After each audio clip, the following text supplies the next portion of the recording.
بسم اللہ الرحمن الرحیم۔ اگلا جو ہمارا ٹاپک ہے، اگلا لیکچر وہ ہے پاکستان کی خارجہ پالیسی۔ یہ ایگزام کے پوائنٹ آف ویو سے بہت زیادہ امپورٹنٹ ہے، لیکن اتنا مشکل نہیں ہے، اور یہ چیپٹر نمبر 18 ہے۔ میں نے آپ کو بتایا تھا کہ ہم پوری بک میں سے گھوم کے جو امپورٹنٹ ہیں وہ پہلے ہی کریں گے، اور باقی ان شاء اللہ تعالیٰ بعد میں نے آپ کے اور ساتھ میں آپ کے انٹرسٹ کو بھی مد نظر رکھا جائے گا کہ ڈفرینٹ ٹائپ کے ٹاپکس ساتھ ساتھ چلتے رہیں تاکہ آپ لوگ ایک دم سے بور نہ ہو جائے۔ تو سب سے پہلے ہمیں یہ دیکھنا چاہیے کہ خارجہ پالیسی کا مطلب کیا ہے۔ خارجہ کا مطلب ہوتا ہے، لفظ خارجہ کا بیرونی، ٹھیک، اور پالیسی کا مطلب ہوتا ہے حکمت عملی۔ پالیسی کیا کہلاتی ہے؟ حکمت عملی، یعنی ایسا طریقہ کار جو حکمت عقل کو استعمال کرتے ہوئے اختیار کیا جائے۔ تو خارجہ پالیسی کا مطلب کیا بنا کہ بیرونی ممالک کے ساتھ تعلقات قائم کرنے کے لیے جو حکمت عملی استعمال کی جاتی ہے اسے خارجہ پالیسی کا نام دیا جاتا ہے۔ بیرونی ممالک کے ساتھ تعلقات قائم کرنے کے لیے جو حکمت عملی استعمال کی جاتی ہے اسے خارجہ پالیسی کا نام دیا جاتا ہے۔ دیکھیں، آپ نے سنا ہوگا کہ انسان جو ہے وہ ایک معاشرتی حیوان ہے۔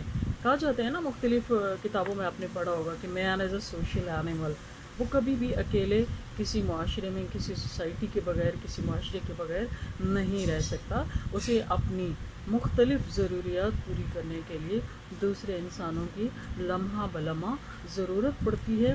تو یہی وجہ ہے کہ جب سے دنیا کا آغاز ہوا ہے، ایک انسان سے آغاز ہوا، اور پھر اس انسان کی بقا کے لیے اللہ تعالیٰ نے معاشرے بنائے، پھر ان معاشروں سے آگے جو تھی وہ چھوٹی چھوٹی آبادیاں بنیں، ان آبادیوں سے شہر، اور پھر شہروں سے ملک وجود میں آتے گئے، ٹھیک ہے۔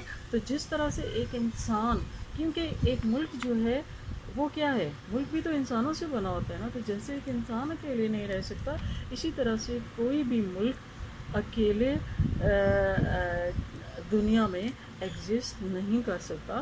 اسے اپنی مختلف ضروریات جو ہے نظریاتی، معاشرتی، معاشی، اقتصادی، سیاسی، جغرافیائی ضروریات پوری کرنے کے لیے دوسرے ممالک سے تعلقات قائم رکھنے کی ضرورت ہوتی ہے۔ تو جو بھی کوئی ملک اپنے تاریخی، نظریاتی، سیاسی، اقتصادی، جغرافیائی حالات کے پیش نظر دوسرے ممالک کے ساتھ جو تعلقات قائم کرتا ہے وہ اس ملک کی خارجہ پالیسی کہلاتے ہیں۔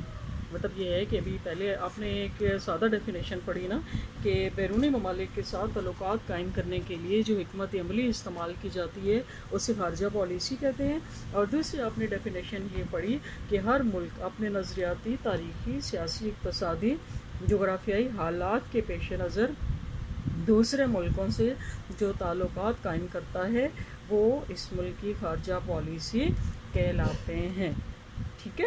تو پاکستان چونکہ ایک نظریاتی مملکت ہے، اس کے قیام کی بنیاد اسلام ہے، لہٰذا پاکستان کی خارجہ پالیسی کا جو بنیادی مقصد ہے، جو اس کی بنیادی مقصد ہے وہ کیا ہے؟ نظریہ پاکستان کا تحفظ۔ اس سے پہلے آپ ایک ہیڈنگ دے لیں کہ پاکستان کی خارجہ پالیسی کے بنیادی مقاصد کیا ہیں۔ تو ان بنیادی مقاصد میں سب سے پہلا مقصد ہے نظریہ پاکستان کا تحفظ۔ تو پاکستان کیونکہ ایک نظریاتی مملکت ہے، وہ اسلام کے نام پر قائم ہوا ہے، لہٰذا اس کی خارجہ پالیسی کا بنیادی مقصد نظریہ پاکستان کا تحفظ ہے، اور وہ کبھی بھی کسی ایسے ملک کے ساتھ اپنے تعلقات نہیں رکھ سکتا جو کہ اس کی اس نظریاتی جو ہے سلسلہ اس کو نقصان پہنچانے کی کوشش کرے، کیونکہ پاکستان ہم سب کو پتہ ہے اسلام کے نام پر قائم ہوا ہے، اور جو ہماری نظریاتی اساس ہے وہ ہمارے لیے بہت زیادہ قیمتی ہے۔ تو پاکستان کا تحفظ، اسلام کی خدمت اور مسلم ممالک کے ساتھ برادرانہ تعلقات پاکستان کی خارجہ پالیسی کے اہم اصول ہیں، ٹھیک ہے۔ اب پاکستان کی خارجہ پالیسی کے جو باقی مقاصد ہیں وہ ایک ایک کر کے ہم پڑھتے ہیں۔ سب سے پہلا تو ہم نے پڑھا نظریہ پاکستان کا تحفظ، نمبر 2 ہے آزاد خارجہ پالیسی.